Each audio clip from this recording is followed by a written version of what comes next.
Hey guys, how are you? Hope you're well, hope you've had a nice week. Today's weather update is currently beautiful blue skies, but apparently it's due to rain. So I'm playing laundry chicken and I'm going to have to sort of run out and get my washing in if it starts to rain.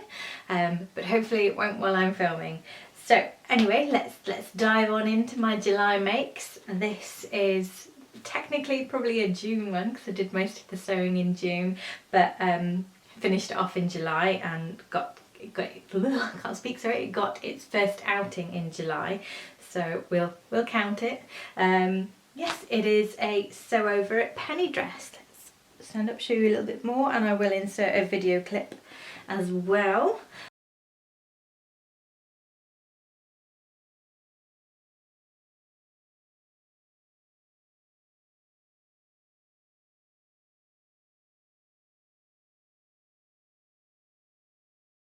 Yes, I am in love with this pattern. Let me show you the collar a little bit better.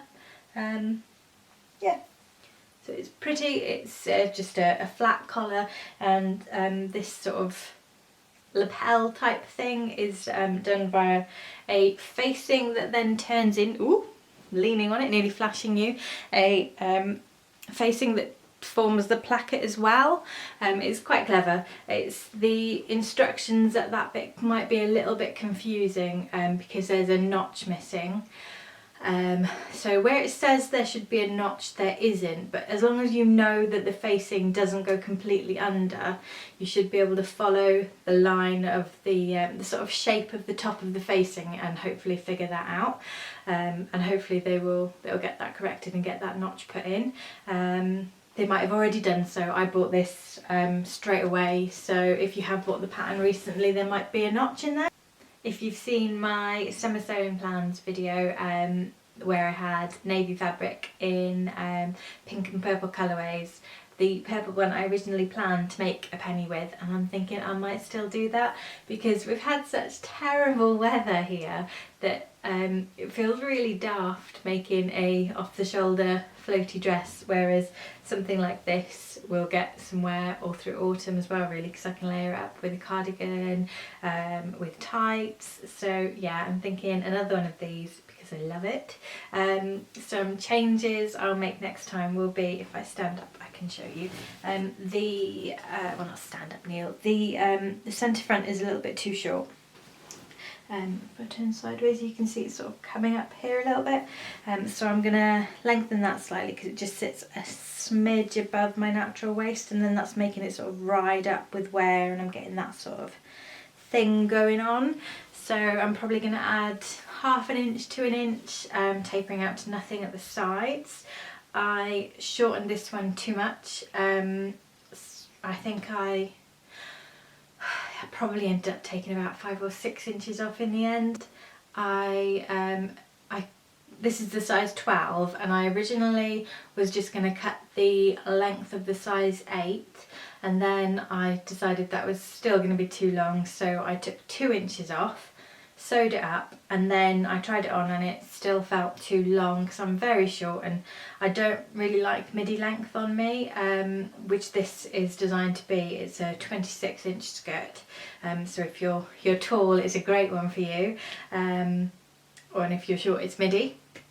And sorry, I've completely lost my track of thought. Yes, so it was still a bit too long, so when I was leveling the hem I decided to take another 2, possibly 3 inches off, and then that ended up being too short. I've got a tiny little hem on this, just overlocked and turned up, and it's fine. It's, you know, it's nice for summer, but it just feels that tiny bit too short, so I will not take off quite so much next time. What else is there to say? So a tip that I got from sewing Tilly and the Buttons Mimi blouse is to trim your under collar. So I've done that with every collar I've made since making Mimi, which has only been 2. I act like it's loads. Yes, so just like 1/8 of an inch at most, really, just a few millimetres, and that helps to get the seam to roll to the under collar and you get a nice finish. So I would recommend doing that. That's a clueless top tip. yeah, overall I love this. I think it's a gorgeous pattern. The fabric is a viscose that I got from Oh So Crafty, and it's not colours that I would normally wear, but I really like it. I think it looks quite nice on me. Yeah, so very happy, really happy with this dress. And my next one to show you, sorry, let me just try and get a bit more comfortable, is a cropped Helen's Closet Blackwood cardigan. Put it on, which I think goes quite nicely with this dress. Show you it's sort of natural waist length, a little bit longer, but that's going to go really nicely with waist length dresses and things, because that was definitely a gap in my wardrobe. All of my cardigans are a bit longer, and then you sort of, if you're wearing a fit and flare dress, you sort of lose a bit of definition then, don't you? This is a cotton jersey that I got from Minerva Crafts. Again, a bit of a style departure colour wise, not really sure it's going to go with a lot of my wardrobe, but it goes with this and that's all that matters. It should go with some of the other things I've got coming up, to be honest. The fabric I'm going to make a Deer and Doe release from has got some pink in it, so hopefully it'll go with that as well, and it's really good for dresses. I've got some green jersey that I've got some green polyviscose blend jersey that I'm gonna try making a version out of, see the difference in a less stable knit. Generally I'm a fan of a more drapey knit than a cotton knit. I just don't like sewing with cotton knits because they curl up a lot of the edges. This was a nightmare cutting out because the bottom and the top had rolled up so tightly that I had to sort of really work at flattening it out. Yes, so they say that cotton's great for beginners, and the stability is, but less so that. I think I would recommend sewing with Ponte di Roma to knit beginners, because that definitely is stable and doesn't tend to roll because it's so much heavier. And then, yeah, move straight on to viscose knits, because viscose is my favourite fibre. Who has a favourite fibre? We're so weird as sewing people, aren't we? Yeah, anyway, I'm going to go do a quick change and show you the rest of the things I made last month. And this one is a true bias Ogden Cami. I nearly went to call it a Southport because I've made so many Southports. Probably if you're on Instagram, you'll have seen so many of these, and I finally joined in, and I didn't think I'd like it that much, but I really do. I'm really pleased with it. If I stand up and come back a little bit, I can show you it in full. Give it a wiggle to show some drape. This fabric might look familiar as well. It's leftovers from another true bias pattern. Well, a love child of the Southport dress. I used it for what I like to call my Newport dress, which was in my last video, my We Made May roundup, where I showed you what I wore during May. Yes, so I had about 3/4 of a metre maybe left and some big scraps, and I didn't have to use any of my big scraps, nothing really fit on them anyway, so I got this out of much less than a metre, and this is size 10 on the front and a 12 on the back. I think I've seen other people do that, so I thought I'd give it a go, because I think most of my bust girth comes from my plump back as opposed to actually having big boobs, so I thought I'd give that a go, and I'm pretty pleased with how it's worked out. I don't really know what changes I'd make before making another version. It's a little bit gapey here at the arm side. I learned that it's arm side, not arm sky or shy or anything like that. Yes, so, and the back I think is, if I turn around, slightly gapey as well in the centre. So I probably need to do a little bit of tweaking there, but who cares? It's niggles really. Generally very happy with this, and you can still wear a bra. I mean, you can see my bra strap when I move about, but my bra straps fall off my shoulders constantly anyway, so that's nothing new. Yes, so really happy with this, and I will go and change into the last one. And this one is probably going to seem really boring because it's just a black t-shirt, but I'm so happy with it.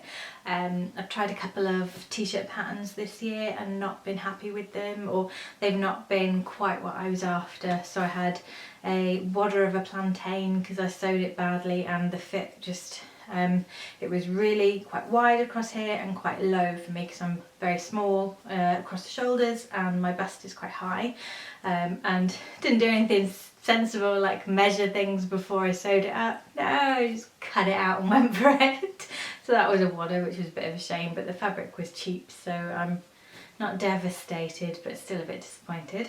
And I've tried the Hey June Lane raglan, which I was expecting to be a lot more floofy is not the right word, but looser at the hips than it turned out. I graded out from a medium to a large, and it was still sort of quite fitted on the hips and far too long for me, so I need to make some tweaks to that before I make it again, but I am gonna carry on with that one.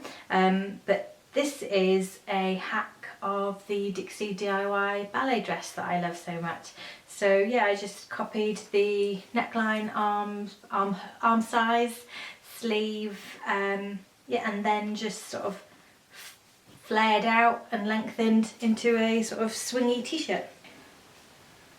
There's quite a lot of ease in here, and this is a desperately in need of an iron, sorry, but this is a viscose knit from Minerva Crafts again, and it only cost me £3.99 a metre. I got this out of a metre, so I'm rivaling Primark here with my £4 perfect t-shirt. Oh, thread pattern and all that, but still, we'll call it a £4 t-shirt. Yeah, really happy with it. Love it. I'm going to make so many more. I'm thinking I'm going to carry on lengthening into a sort of swing dress as well, maybe make that a bit more flared and do my own sort of ebony hack, closet case files, closet case patterns, ebony. Yeah, really happy. Don't know whether to carry on looking for more t-shirts or just call this my holy grail t-shirt pattern, because I can always make a more fitted version as well, by just sort of curving out for the hip, following the dress lines a lot more, but maybe not quite as fitted as the dress, but still following the lines slightly. But yes, so happy with this, love it. So you'll probably be seeing quite a few more of these because it was such a quick sew. Oh, I battled with my cover stitch for the first time to hem the sleeves and hem the hem, and that was terrifying, and I didn't really get on very well with it. So I need to spend some quality time with that, trying to figure out how the hell it works, tame the beast. But yes, so not a great deal to show, but still, everything that I've made this month I've really liked, so that's good. Definitely a win of a month. Yeah, so that's it from me today. Hope you're all having a lovely day, and I'll see you again next time. Take care, bye. So double thumbs up from me. Love this pattern. Don't know why I just grabbed my boobs. This is silly. I feel silly. So is your face.